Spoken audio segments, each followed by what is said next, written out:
We here at the Sports History Network proudly partner with 26 podcasts, all revolving around the history of sports. But did you know that many of our hosts were sports history authors way before they started their shows? It's true. We've got Joe Ziemba, host of When Football Was Football, Joe Zagurski, host of Pro Football in the 1970s, Mark Morthier, host of Yesterday's Sports, Tommy Phillips, host of Lombardi Memories, and Scott Adamson, co-host of From the 55-Yard Line. All these authors have many books for you to choose from. To check them out, go to our website at sportshistorynetwork.com/sportshistorybooks. Pick up your copy today. Soundtrack provided by Kevin MacLeod of filmmusic.io. Welcome to Football is Family, a podcast dedicated to the fan and fan experience. My name is Jeremy McFarland, and I want to look at the positive behind what makes football so enjoyable to watch and follow. I want to know why you are a fan of your team, of a player, or an era of football. Whether the pros, college, or high school, I want to hear and share your stories and your love for the game. If you want to be part of this podcast, please message me on Twitter at Jeremy_McFarland or on Facebook at the Football is Family Facebook page. This podcast is part of the Sports History Network, your headquarters for the yesteryear of your favorite sport. You can learn more at sportshistorynetwork.com. This is Jeremy McFarland from the Football is Family podcast, and I had a couple of things that I wanted to add before we go into the program for today. Number one, this is the Football is Family podcast, as you know, and I like to think that we can break up the football and the family parts of the program. Today is going to be one of those family parts. A guy you'll recognize when we talked to him earlier a couple of weeks ago about his book, Mr. Gary. He is going to be on today to talk about his life, not much football, but his life. And I tell you what, I enjoyed talking to him and learning about his life, not only in Australia, but his travels around the world. You're going to enjoy talking to him. This is the family part of it. And if you want to talk about your life and the things that you've done, please come on, message me. Get on the Football is Family Facebook page and let me know. I'm not just here to talk about football. I want to talk about your life, about some things that are important to you as well. Second, I do like to know when I can make things better. And my friend Darren Hayes from the Pigskin Dispatch messaged me about last week's episode, the great or the undrafted, about men who have gone to the Hall of Fame and were undrafted. And he said, you need to add two people to that list. One was undrafted, and the other one was a man who found him. The man that found him and this particular man are going into the NFL Hall of Fame in the same class. The man who found the guy we're going to talk about in just a second is named Bill Nunn. Bill Nunn was an innovator when he came to working with traditionally black colleges. He was a scout who allowed the Pittsburgh Steelers to go in and to tap some or to deal with some untapped resources, men that other colleges or other schools other schools might have passed over, and definitely NFL had passed over. Bill Nunn was one of those men that went in there and found great players that deserved their shot in the NFL and made the most of it. And one of those great players was a man named Donnie Shell. He played from 1974 to 1987 for the Pittsburgh Steelers. Listen to this. And this is a Hall of Fame career. 5-time Pro Bowler, 3-time first team All-Pro, 1-time second team All-Pro, Pittsburgh Steelers all-time team, and a 4-time Super Bowl champion. 51 interceptions, 2 touchdowns. And I hate that I missed it, but Donnie Shell from South Carolina State, you are the man. Thank you, Darren, for the update to this. If you have any, if I make mistakes, please let me know. I want to know so I can get better. Today, again, not a lot of football is going to be talked about in this particular interview, but I know you're going to enjoy talking to Mr. Gary and hearing his life and his experiences. And I hope to see you next week on the Footballers Family podcast. We're back to the Footballers Family podcast, and we have a returning guest, I should say, and I'd love to have him to be recurring friend of the program. Would you like to reintroduce yourself to everybody? Hi, everybody. My name is Gary Jarjoura, and I'm not putting on an accent. That's how I normally speak because I'm from Sydney, Australia. And I think myself as Australia's biggest NFL fan. And it's great to be back on your show again, Jeremy. Thank you very much. I appreciate it. No, thank you. And you know, if they can handle my Tennessee accent, they can definitely handle your Sydney accent. I think we can work with that. Okay. Now, when we had you on last, you talked about your book, and the book is NFL Cliches. Fantastic book. And what we'd like to do as well is we'll put it on the show notes how you can get a hold of this book. But what I would like for you to do tonight, and it's tonight in Tennessee at 7:30, but it's morning there in Sydney, is I want to go in a little bit more about you and about your story and about what made, I'm going to let you carry it. You work with film and something about Steven Seagal. Yeah, for sure. Well, yeah, thank you. Yeah, it's Friday morning here, and so I'm not wearing shades, but the future is bright. It's winter, but it's bright shining through. So if anybody's wondering how about the future, as the song goes, the future's so bright, I've got to wear shades. Going back when I was young, basically, I always had an interest in cartoons, animation. I used to make little, people like kids might not know nowadays, but the flip books I'm 56. I'm a bit older than you, Jeremy, or Jezza, as we would call you in Australia. The flip books of how cartoons work, the old cartoons that was made up of lots of different pictures, and each picture would slightly have a little bit different movement, like say your finger or your arm would just be moved, and the perception of movement flicking past your eyes. That's how film works. Film is technically 24 frames, so 24 different pictures per second. Video is technically 25 or 50. Now that's all changed because it's a lot more so on. So cartoons, that's how they did it. Like Disney. Walt Disney, he had his staple of people that were doing all these drawings, and then they call them cells or pictures, and that's how they did it. So when I was young, I used to make my own little ones and so on. And then when I was school, 5th and 6th class, we had an American teacher, Mr. Cowan, and he had a Super 8 camera. So I'm talking 1975, 76. Yes, I was alive then. And we used to make shows like The $6 Million Boy, because The $6 Million Man and was the big show then. And we used to do that. And then we'd record the sound on an audio recorder and put it together. And once at school, we charged everybody 2 cents to come and watch it during lunch and so on. So crazy used to do that. And then when I was in high school in years 7 and 8, excuse me, I went to a boarding school, and they had activities you could do besides playing rugby and so on. And so myself and about 5 others, we joined a film group, and we'd make little film things. So look, it was back in those days, nobody knew anyone that was in the film industry, or rarely TV industry and something. It was very rare. You never said, hey, this is what I'm going to do. It was more like, oh, that's fun and so on. And,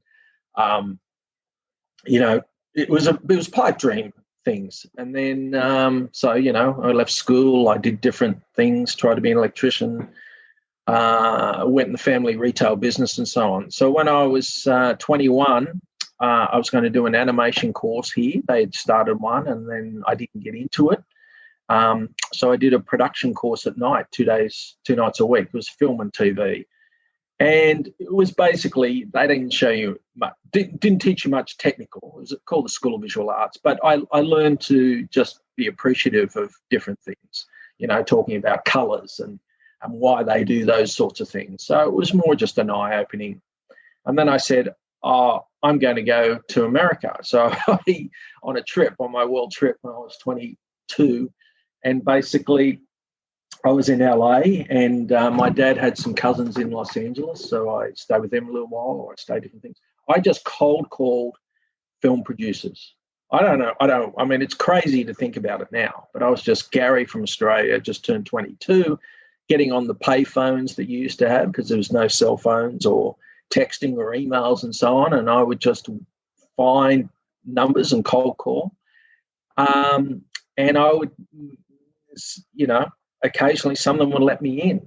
One of them was Neil Canton. He was one of the producers on the Back to the Future movies and The Witches of Eastwick and so on. And he was a really nice guy. He was, he just came in and had a talk and whatever. And he obviously understood that I was just this young guy, just cold calling and so on. Things were different back then, back in the 80s.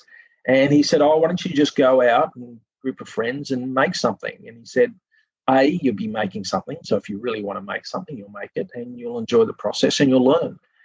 So I came back, and a good friend of mine was an actor who was doing nothing.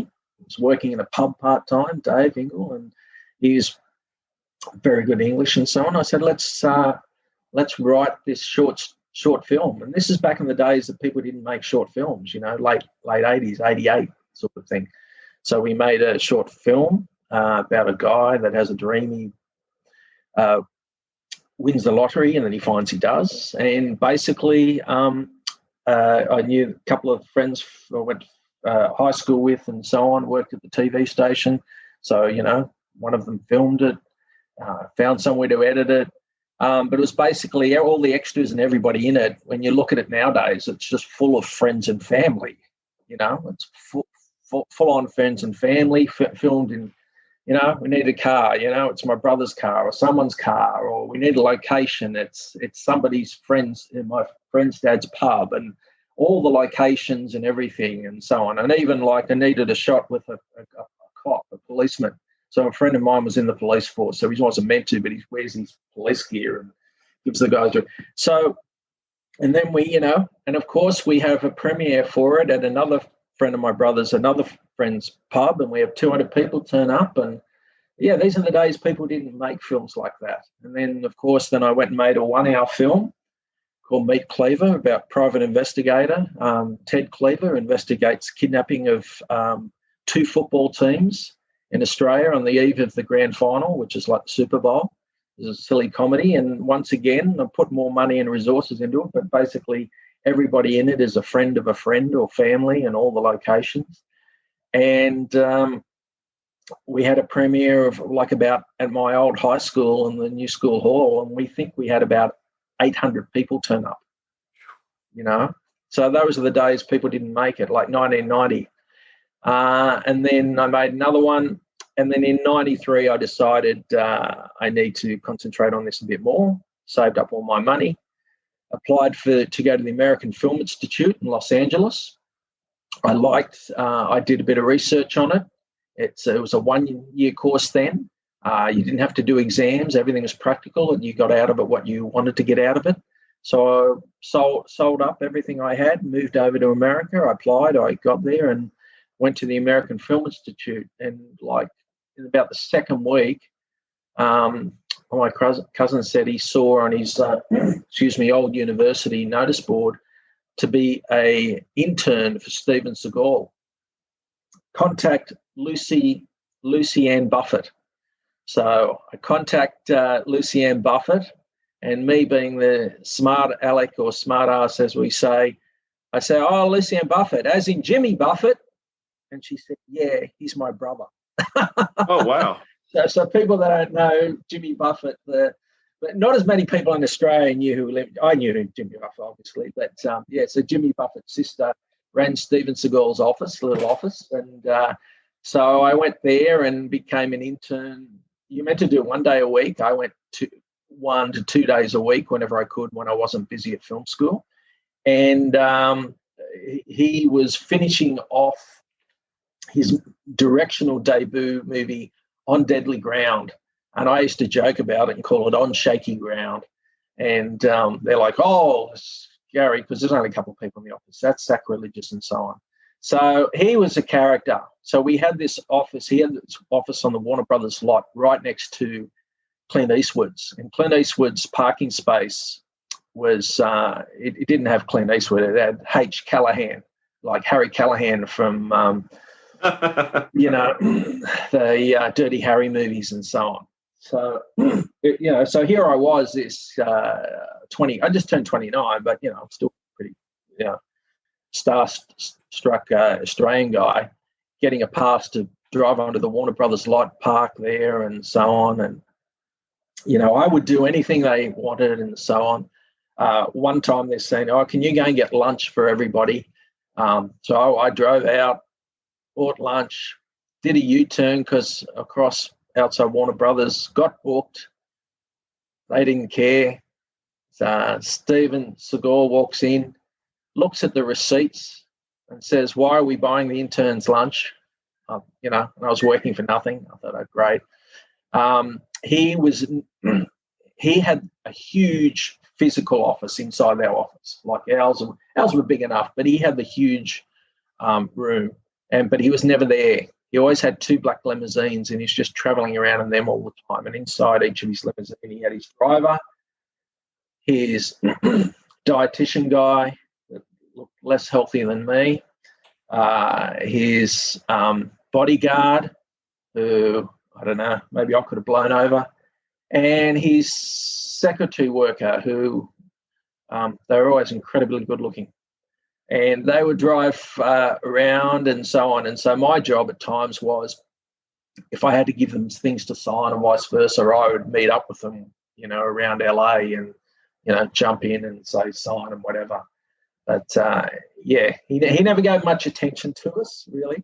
And then, but he worked on On Deadly Ground. They did reshoots. They realised it was a bit of a dud. Came out. Got terrible reviews, and it was just funny how everybody else sort of joined in the joking at the office with me, that I've been joking about before. And then I went, I finished film school, and I thought, well, Seagal's not going to give me a job on his next film, the sequel, the one on the train, having a mind blank, Under Siege 2. So anyway, one of my teachers at film school had a script by John Fusco had written. John Fusco wrote the Young Guns movies and a lot of different other films, and it was called Loch Ness. And it was, I said, hey, can I, Steve, the producer, I said, if you get this up and away, I know you haven't had a film for a few years, but can I be your assistant? So that's what I did. And I became his assistant on the film. And I went over to London where they were filming, and then prep, and then we went up into Scotland and filmed this movie Loch Ness with Ted Danson. And Ted Danson was the nicest guy. I turned 30 while I was there. He organised for the hotel we were staying at, one of these remote hotels, to bake a cake for my birthday, and they brought it out, and he led the singing with Ian Holm and Jolie Richardson and all the other actors. He was the nicest guy, Ted Danson. Don't anybody say he was the first to wish me happy birthday. He was getting into his car as I was walking down early in the morning, got out of his car, came up and said happy birthday. I think his assistant saw a fax that one of my brothers sent from Australia saying happy birthday, and said, oh, do you know it's Gary's birthday? So he was, not many other people gave me attention. So unfortunately, it was a great experience working on that film. It was very long and hard at different times, went on. But unfortunately, the movie went straight to TV in America, so people don't know about it. But it was an experience. And then I came back, got my green card and so on.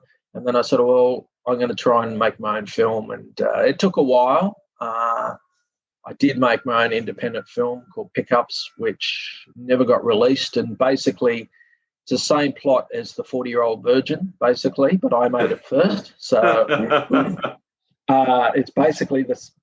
And the opening scene is the first. And, as a friend of mine said, we should go after Judd Apatow and sue him. And I said, yeah, good luck with that. But it did come out before it. And I showed to a couple of friends, and they said, it's his film's the same, especially the first half.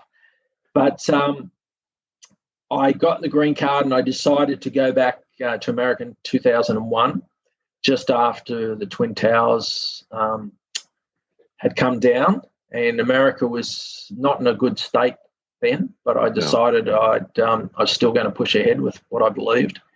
And a lot of friends of mine from film school and so on had done bits and pieces in low-budget films, but a lot were working in either reality TV or sports. And, of course, I know sports, and I followed the NFL very closely. One friend of mine, Neil Mant, had a show that ESPN greenlit called Beg, Borrow and Deal. So I got onto that and worked on that, and we went around the country for that as following contestants around. And then as that was finishing up, they got the Jim Rome show, Rome is Burning, went to ESPN. So I became attached as that in production. It was a great experience. And then we did Beg, Borrow and Deal 2 again. So I've, excuse me. So, yeah, and we did a lot of the ESPY Awards. We did those pre-show things where we filmed with Samuel L. Jackson and Jamie Foxx and lots of other different people. On the nights, I'd be doing fly on the wall, filming people, interviewing people, you name it, And that's where the first ESPYs I went to was just after Tom Brady had won his first Super Bowl. And so, so I got to follow his journey. So it was very funny at that first ESPYs after he'd won, and they say, oh, this young guy won the Super Bowl. And all women at the party are going, oh, can you introduce me to Tom Brady? And I'm like, oh, I don't know. I just know who he is. I won't say, hi, Tom, good luck, congrats, mate, well done, And I didn't realise that all the women thought he was a really good-looking guy. I never thought of that. I just thought, oh, yeah, he's this guy or whatever. But all the women were like, oh, he's really good. I mean, I guess it helps to win a Super Bowl. But all the women thought, oh, he's a really good-looking guy. So I thought that was pretty funny. So, yeah, I had a lot of experience, and we did other shows for ESPN and so on. So ESPN was trying to do a lot of reality shows and quiz shows because they did well. They were making good money then. And reality shows were big then. They were cheap. ESPN wanted more programming. So we tried a lot of different shows and segments and things for them with lots of different athletes, with Maurice Green and different things like quiz shows, all sorts of things with Rich Eisen and Stuart Scott and people back in those days. So, yeah, so that was a great experience. We film little snippets for the NBA on ABC, and we do it with lots of different people like Bruce Willis and Jim Belushi and all sorts of different people and so on. And so it was a great experience when I think about Samuel L. I didn't find very friendly, and I didn't really like him to be. But Jamie Foxx was a great guy. He was really friendly, really down to earth, would talk to you or whatever. He was very funny, very, very spontaneous. The characters and the things he would come up with were amazing. And the first year he was just about to start filming Ray. The second year we did it with him. He'd finished filming Ray. And I was actually in the room with him, in the makeup room with him, with the camera, when we told him that Ray Charles had died. And I'm like, no, I'm not filming it. And they go, oh, no, film it. And I go, no. I said I did. I said, yeah, but I didn't record it because I'm like, he just played the guy in a film. It was yet to be released, but, playing anybody, we go on about actors, but to go into the headspace of fully, like he would have done it for over a year, going into the space of playing Ray Charles as a character, and then just after that saying, oh, by the way, they've died. There's got to be an emotional thing. He was great. They said, do you want to shut down the filming for the day? He says, no, let's carry on and keep going. But, yeah, so that was an experience and so on. I really liked Jamie. And then I was out for drinks the night after he had won the Academy Award in Beverly Hills, just coincidentally, and he and his guys were there. I went up and said, oh, yeah, hey, we remember you. I just said, congratulations. And he just won the Academy Award. He goes, thanks, mate, appreciate it and whatever. So, he was pretty cool. Yeah, as I said, nobody can say anything bad about Ted Danson or Jamie Foxx to me, because my first-hand experiences with them, that they were very down to earth, very personal with me, and always good, Whereas, Steven Seagal was a character. Let's put it this way, One time I had to backtracking on Steven Seagal. One time there was this painting of a bust, like of Caesar and so on. Those you see those busts. They're called a bust, aren't they? Where there's no hands and it's just the chest and then the head and so on. You see those around at different things in old times. He had someone do a painting of one of those, except his head, and it was for his Steven Seagal wine. So he was very, very full of himself. It was very funny. And years later at the film school, they had him come and talk at the American Film Institute when I was just passing through there. And I went to the lecture and I joked with him and I said, yeah, I used to work with you. And he goes, yeah, I remember you. You were terrible. And so on. But at the end, he came up and hugged me and whatever. He's a character. He's insecure. It was just, he is what he is, So it's an experience of working with lots of different actors and people over the years. I tried to get other films up and away. My film didn't sell. It's very hit and miss trying to get a film. But the industry has changed. Nowadays, anybody could make a short film because it's so cheap. I mean, I have 3 different editing programs on my laptop. That's just, whereas, years ago, that was it.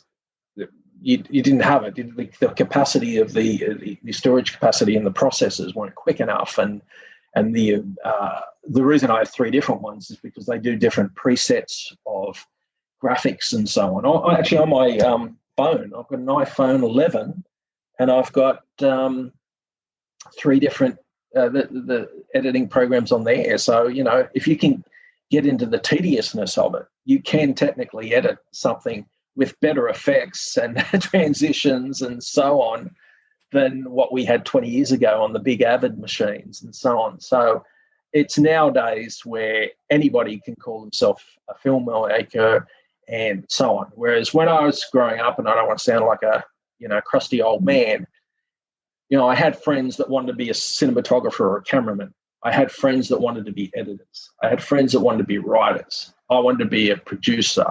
And so on and so on and so on.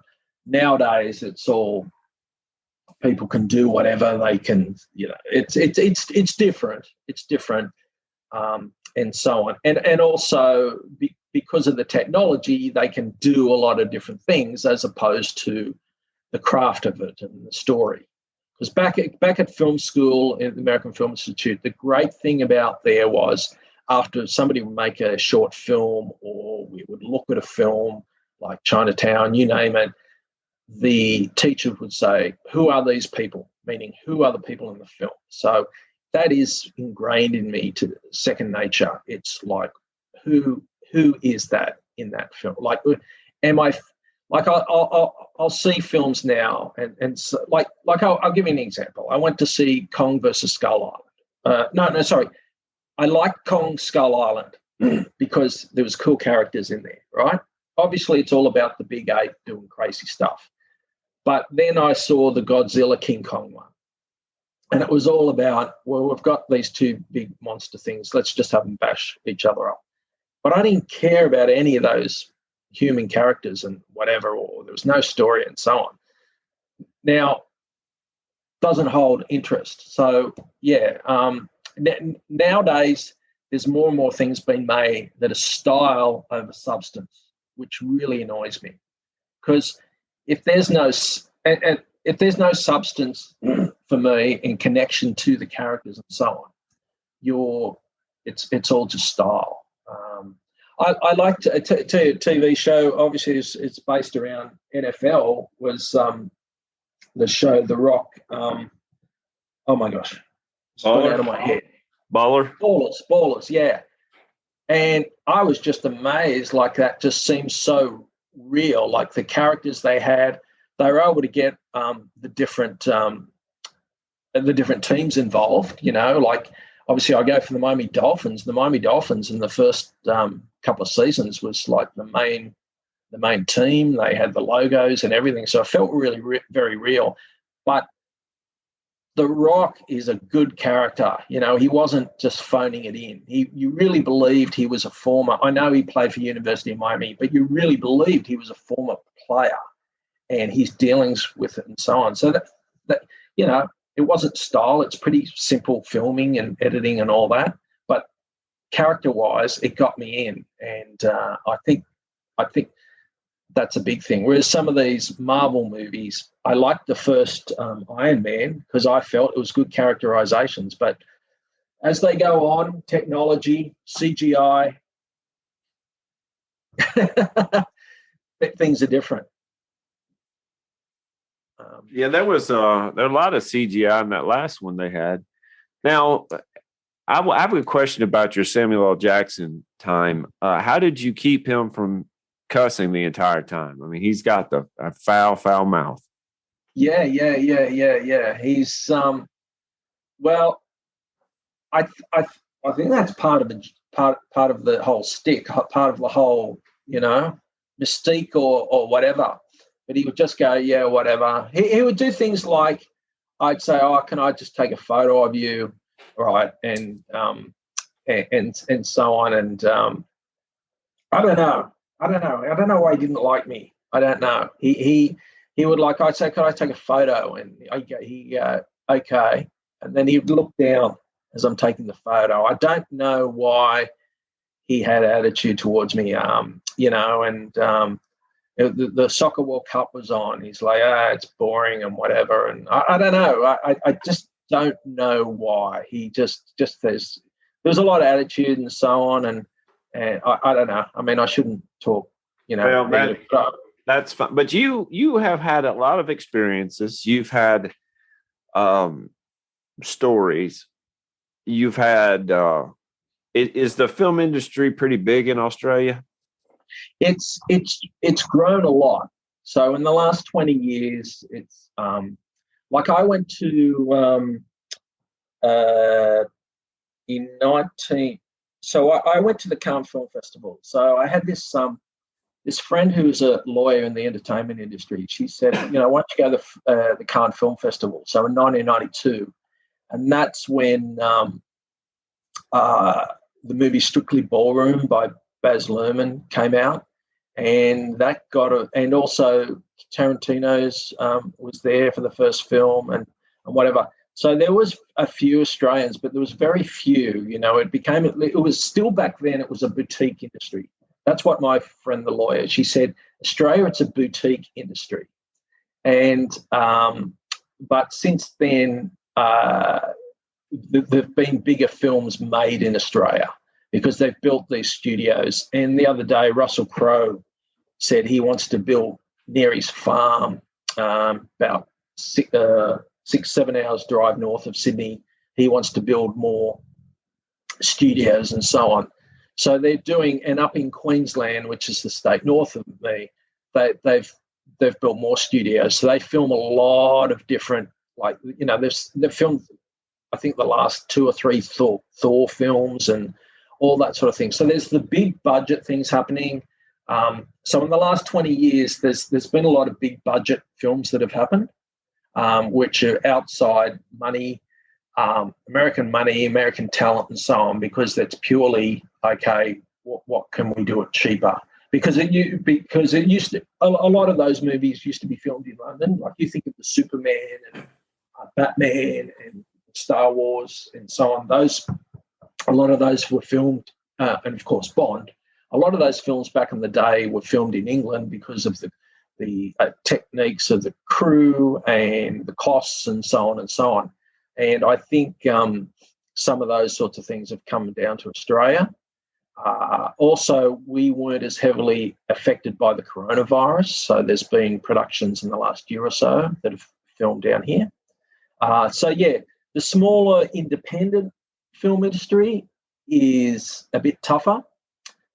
So I mean, someone like me, if I was trying to get a film back up and away, I come under the independent banner, and I have a couple of friends that do that. But it's tough, it could take them 3 years to get a film up and away. And as an independent filmmaker, even if it gets made, they might earn $100,000 from it, for argument's sake. Now, that's not a lot, but that's if it gets up and away. But, if you're people like me that, I've spent a lot of money and time over the years trying to get films happening. So, because there's times you work, and then there's times you work part-time, and there's times you say, I'm not going to work because I need to spend a lot of time and resources. So, there's a lot of, of times I've flown to LA, spent time in LA, tried to get things happening, not working. And you've got to have a passion for it, because not everybody becomes like the Hemsworth brothers who make lots and lots of money and and can get that power. And good luck to them. I'm very happy for them. Don't get me wrong.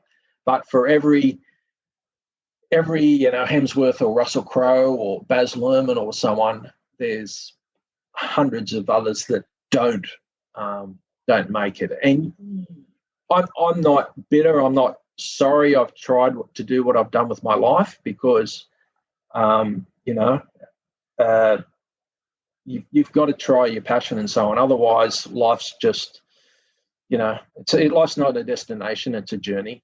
And, you can always wish that you had success. I wish my film pickups got picked up, pardon the pun, or something else happened from it. But as I say, I have other friends that have made films and so on, that some even got some sort of distribution, but it hasn't got them a 3-year contract with Warner Brothers or whoever. And as I say, I have plenty of friends like that here in Australia and in America. I have many actor friends who it didn't work out, and you go back and they're doing different things. But nowadays, with film schools everywhere, there's just so many more people going into it, being pumped out every year, and so on. And there's just only so many jobs. I mean, and I guess it's like sports journalism, there's so many people, would love to have the prime gigs at NFL Network or ESPN or whoever it is, but there's only so many gigs to go around, and it's the same thing. But I would like to. I've got an idea for another film I'd like to do set in Australia. I have a couple of friends from America who encouraged me to do it, but you get to a stage when you're younger, you go, oh, what the hell, I'm going to do it, and I'll worry about finances and so on later.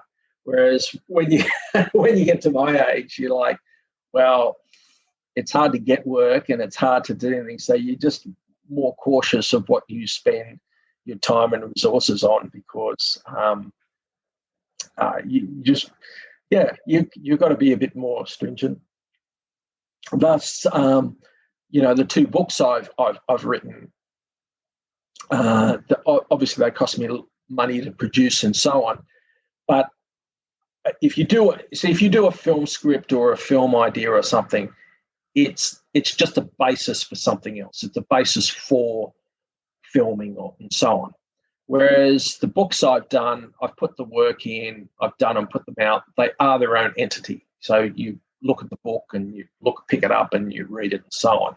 It's not a basis for a TV show or something else and so on. So it has a beginning, middle, and an end. So whereas if you're trying to do a TV, I mean, I've also pitched numerous reality or sports-based TV shows in America and here, and people show interest and so on, but they haven't been picked up. So you can spend that basis and develop an idea and concept and say, well, this happens and so on and so on. But if it doesn't happen, then it's just an idea on paper or on your computer. Whereas I guess putting the 2 books out, I have at least they're a finished. There's an end to them. It's like, hey, do you want to read the book? Do you want to buy the book? Here's the book and so on. The 2 books, The Rugby League is the winner, which is about rugby league, my favourite sport here, and NFL cliches, which is my favourite American sport, which I watch shows of all the time. I get up all the time and watch anything to do I see on YouTube or to do with NFL and so on. So NFL cliches is a comedic book and it's available. People can read it right now. Absolutely. And again, we'll put the link to your NFL cliches. I believe it's NFLcliches.com. That's it, NFLcliches.com. And you can, there's a link there. You can read a little bit about it. Email me directly. And anybody like a digital book for $5 or a paper book for $10, we can get those out to you. And to just appreciate you appreciating the book. That's where it'd be nice, people. Well, definitely. Appreciation. The big thing is we like on the Sports History Network, and I know personally, when I put out something like Football is Family, I focus on 2 parts about it, the football and the family. And what you're talking about with your life and what your interest is the family part. And that's what I appreciate about everything that you're telling us tonight. You're making it real and you're showing people your interests, your passions, and the book is part of that. Yeah, well, definitely. That's the thing. I mean, look, if I go back to Neil Canton, that movie producer, he said to me, just if that's what you want to do, you want to make it, go out and do it. And with the book, or the Rugby League, the winner book was the first one I did. My brother, I'd written like a lot of the notes and so on, and I was going to do it with a former legend player, and he let me down the last second. But my brother just said, well, if that's what you want to do, just go and do it. And so there's an element of that. And then thus I'm like, well, I want to do an NFL one. Okay. And there's a term, put your money where your mouth is. And then there's a passion, because ultimately we're here on this earth, and I don't want to talk doom and gloom, but I'll be gone, but at least I'll go, I've done something. I wanted to get that out and do it. And as you say, with the old filming and so on, and basically all the shows I've done, or the films I've done, or the TV shows or whatever, and back here or in America, they're all somehow connected to either friends or family, or both, and the books as well, basically. So, it is a very strong thing. I mean, people, friends and family. So my friends and family, like some friends obviously were involved in TV and so on, but basically none of them had any idea about film production. But they're like, oh, okay, we're going to support you do that. The books, oh, okay, that sounds interesting, we're going to support you. So for anybody that wants to do anything and so on, friends and family can be a big stepping stone. And even if things don't work out, generally your friends and family are still there. Okay, you might not everyone's going to sell 1 million copies of their book, and so on. But very few people ever do, but it's really a passion thing you want to put out, and your friends and family are going to be the first ones that go and buy a copy. So, or give you support or say, well done, like your podcast and so on. It's, as you say, that's what it's all about, friends and family. And it's true. So don't forsake your friends or family, anybody. That's the one little bit of advice if I could give to anyone. I've been telling my kids this, that over the past year with COVID, especially here in Tennessee, we've held, my grandmothers are in their late 80s. Right. My dad and my mother and my sister and brother-in-law and my two nieces and my nephew, my son, my two daughters, we've learned how to appreciate each other more, because like you said, you don't know. You just don't know. And that's part of what, again, with this idea of football as family. Yeah, there's the football part. We could talk X's and O's all day long, but that family part, it doesn't change. It's important, and it gets more important. And today, you said it's your sister's birthday, so happy birthday. Yeah, happy birthday. Right. My sister Ann, 64. So we can stir her about that. She's a big, huge Beatles fan, so she's just really wanting to play that song, When I'm 64 by the Beatles. And okay.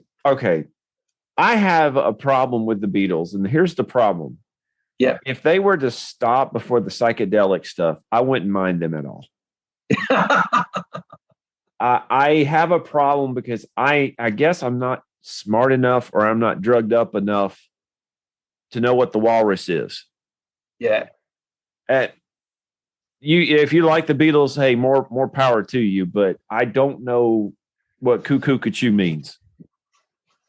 Yeah.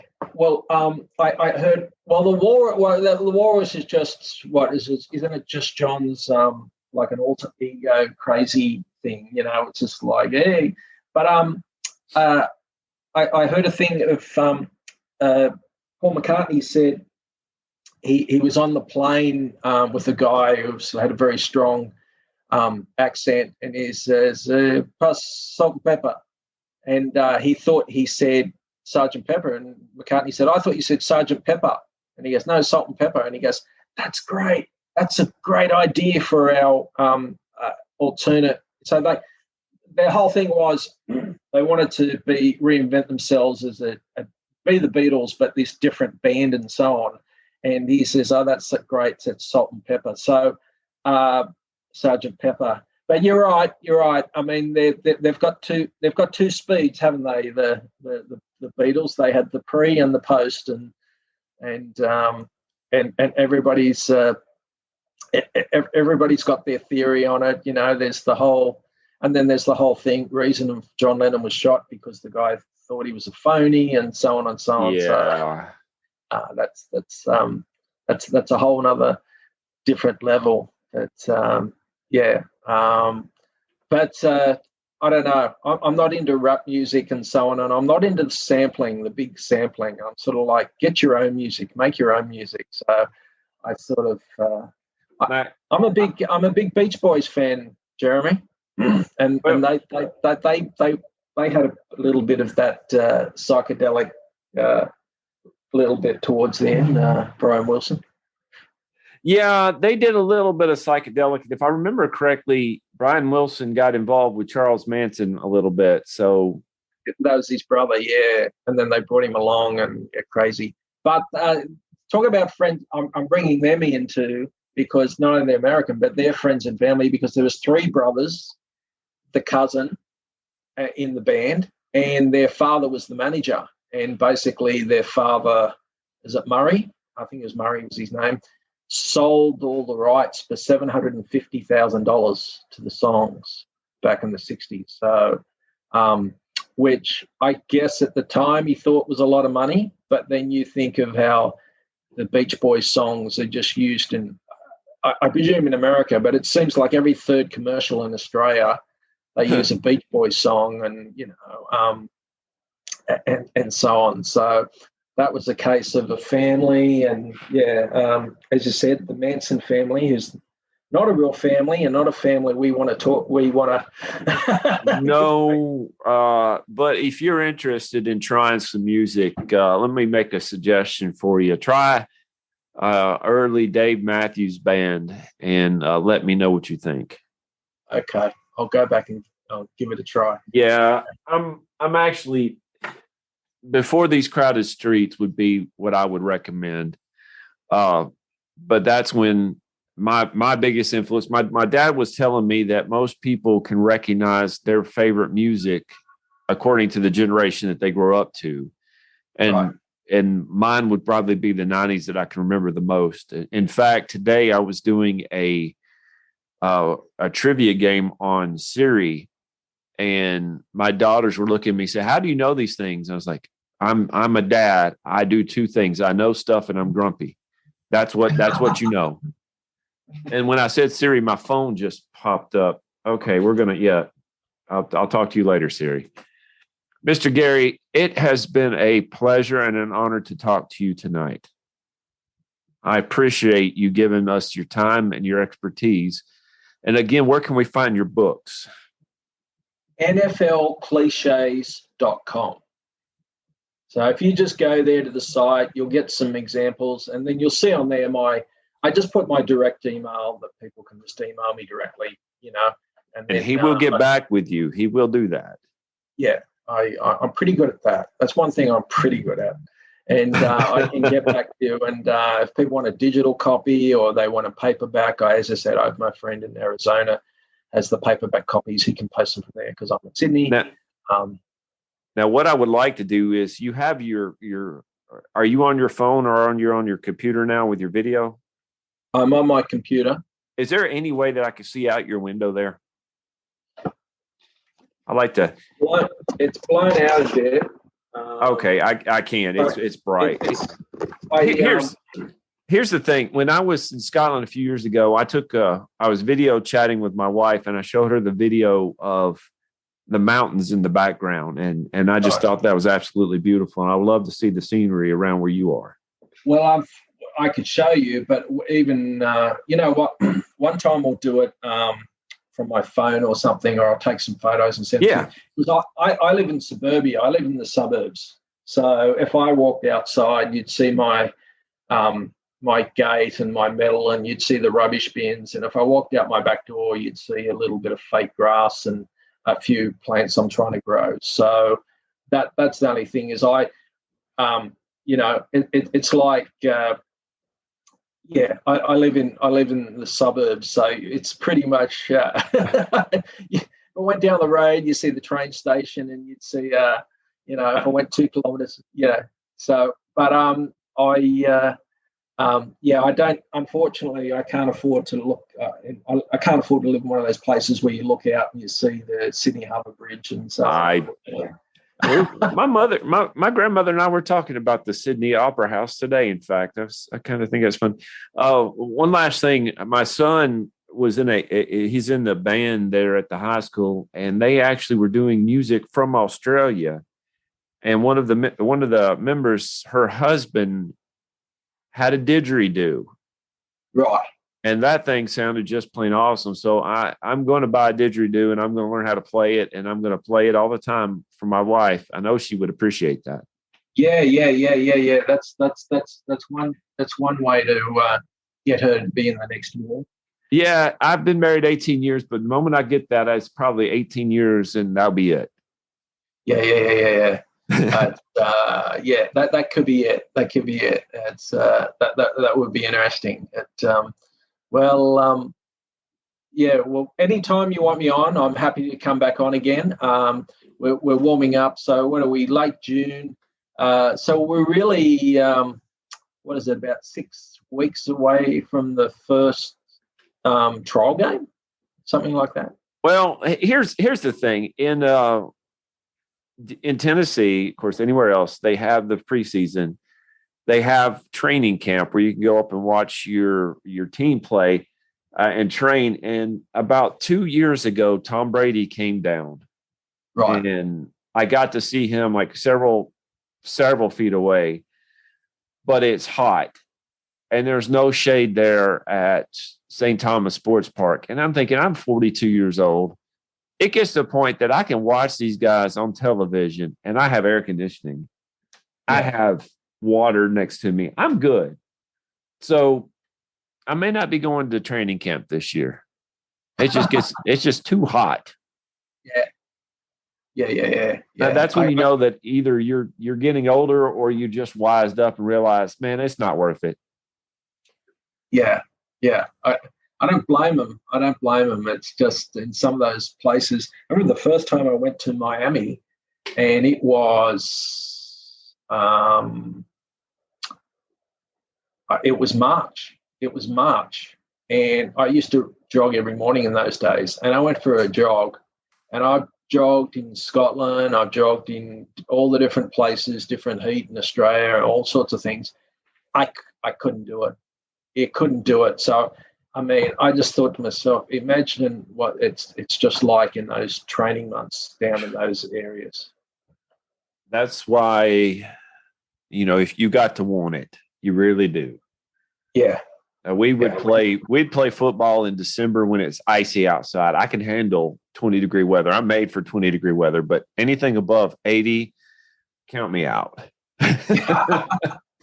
Count me out. Well, Mr. Gary, I appreciate it, and thank you for coming on. Thank you, and pleasure. Anytime, I really appreciate it. Anytime you want me on, let me know, and we can talk about something else. Well, hey, I've got your cell phone. Well, I've got your email address. I should say that. And thank y'all for listening to Football is Family. All right.